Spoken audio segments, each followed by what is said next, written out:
দুপুরে আমি যখন নির্বাচনী প্রচার চালাচ্ছিলাম আমাকেও আক্রমণ করেছিলেন, ভয়ানক আক্রমণ। কি দিয়ে জানেন? নরম ফুলের নরম পাপড়ি দিয়ে আক্রমণ করেছিলেন, শাঁখ বাজিয়েছিলেন এবং তারা আমাকে আহ্বান করে দিয়েছিলেন। কেউ এখানে বিজেপির মানুষরা, বিজেপির সমর্থক কর্মী এবং সাধারণ মানুষ এইভাবে দলে দলীয় উপদলীয় কোন্দলে বিভক্ত হয়ে তাদের প্রার্থীকে মারতে আসেনি, বরং তাদের প্রার্থীকে বরণ করে দিয়েছিল। এই হচ্ছে তৃণমূলের সঙ্গে বিজেপির কালচারের তফাৎ। তৃণমূলের তো কোনো কালচার নেই, তারা আনকালচার্ড, অর্ধশিক্ষিত মানুষ। তাদেরকে দু একটা গভীর প্রশ্ন করবেন, দেখবেন কোনো প্রশ্নের উত্তর তাদের জানা নেই। শুধু তারা বলে খেলা হবে, খেলা হবে। আমি তার সঙ্গে একটা ছোট্ট লাইন জুড়েছি, খেলা হলে খেলা হবে, 6 গোল খেয়ে বাড়ি যাবে।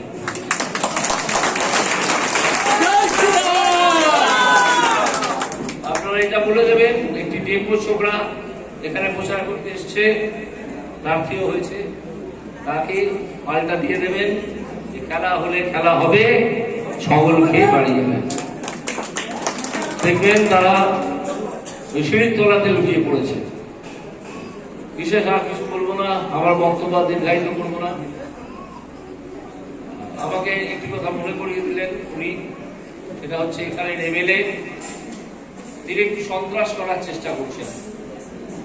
সেই এমএলএ কে আমি এই সভায় দাঁড়িয়ে আপনাদের সকলের সামনে হুঁশিয়ারি দিয়ে যাচ্ছি। আবার আমি কথাটা রিপিট করছি, সেই এমএলএ কে আমি হুঁশিয়ারি দিয়ে যাচ্ছি যে আপনি যদি দুর্বৃত্তপনা বন্ধ না করেন, যদি সন্ত্রাস সৃষ্টি বন্ধ না করেন, তাহলে আপনার দিন কিন্তু ঘনিয়ে এসেছে। আমি আজ সকালে প্রথম সভায় বলেছিলাম যে এমএলএটির ব্যক্তিগত সম্পত্তি, যার সঙ্গে তার উপার্জনের কোনো মিল নেই, সেটা আমাদের জানা দরকার। আপনারা শুনে নিশ্চয়ই আশ্চর্য হবেন না যে সেই তালিকাটা আমার কাছে এসে গেছে। এবার সেই এমএলএ বিরুদ্ধে কিভাবে তিনি এত সম্পত্তি করলেন, কোঅপারেটিভ তৈরি করে দুর্নীতি করলেন, সেই জিনিসটা নিয়ে তদন্ত শুরু হবে এবং তিনি হয়তো আবার তিহাড়ে চলে যেতে পারেন। এই এমএলএ যদি এই হুঁশিয়ারি শুনে চুপ করে থাকেন, সন্ত্রাস যদি তৈরি না করেন, তাহলে আমাদের আর কিছু বলার নেই। আপনি গণতান্ত্রিকভাবে যা করেছেন করুন, কিন্তু মনে রাখবেন যে দুর্নীতির খবর এর মধ্যেই আমার হাতে এসে পৌঁছেছে, সেই দুর্নীতির জন্য আপনার বিচার হবে। সেখান থেকে আপনি এড়াতে পারবেন না।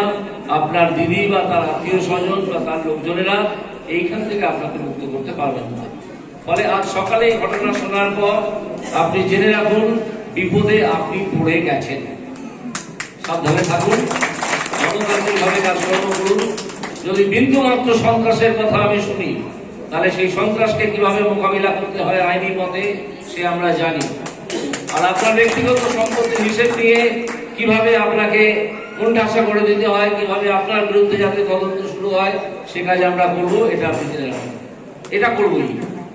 সুতরাং আপনারা এই এখানকার বিডিও অফিস, তাদেরকে বার্তা দিয়ে দিন যে তোমরা সরকারি অফিসে বসে একটি দলের হয়ে কাজ করো না।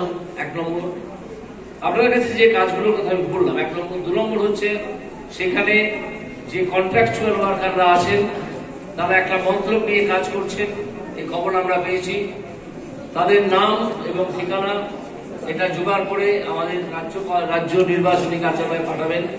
আমরা দেখে নিতে চাই নামগুলো, তাদের সঙ্গে পরিচয় করে দিতে চাই। 3 নম্বর হচ্ছে এই এমএলএ কে একটা খবর পাঠিয়ে দেবেন যে তুমি আর বেশি বাড়াবাড়ি করো না, সম্ভবত তোমাকেও চলে যেতে হবে বিভিন্ন। সুতরাং আর দীর্ঘায়িত করবো না, অনেকক্ষণ হয়েছে, আপনারা অনেকক্ষণ আছেন এখানে। আমি এই কথা বলে আবার